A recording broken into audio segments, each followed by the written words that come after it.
FMI, les autorités malgaches s'engagent à accélérer les réformes.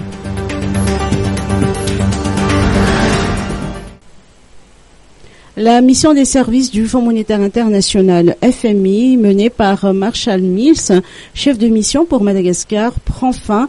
Une mission qui s'inscrit dans le cadre de la 4e évaluation du programme de réforme économique de Madagascar, soutenu par la facilité élargie de crédit. Selon les précisions de Marshall Mills, les autorités étatiques du pays ont fait part de leur engagement à accélérer les réformes économiques. Le président et le nouveau gouvernement ont signifié aux équipes du FMI leur engagement à accélérer les réformes économiques dans le cadre du programme appuyé par la FEC et poursuivre la coopération avec le FMI.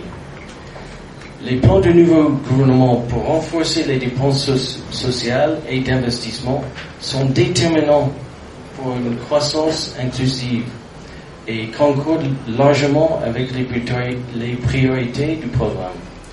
Ces projets reposent de manière critique sur l'augmentation des recettes fiscales dans le cadre du programme, ce qui suppose la poursuite des réformes d'administration fiscale telles que le renforcement des procédures comptables et la préservation des recettes lesquelles pourraient souffrir de dépenses fiscales ou des régimes d'exonération. Une priorisation rigoureuse en matière de projets d'investissement et la préservation de la soutenabilité de la dette sont par ailleurs essentielles pour le succès de ces projets. S'adressant à la presse, il a indiqué que les développements économiques ont été généralement favorables en 2018, malgré le cycle électoral.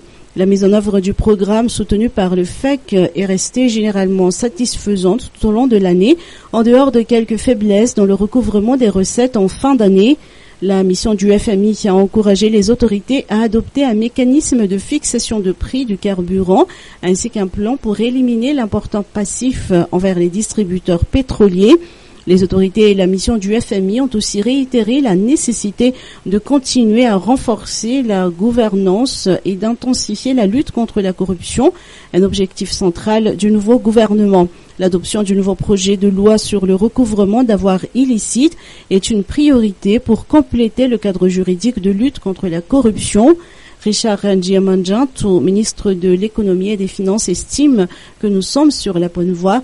D'importants progrès ont été relevés et les discussions se poursuivent en vue de présenter la revue au conseil d'administration du FMI dans les semaines à venir.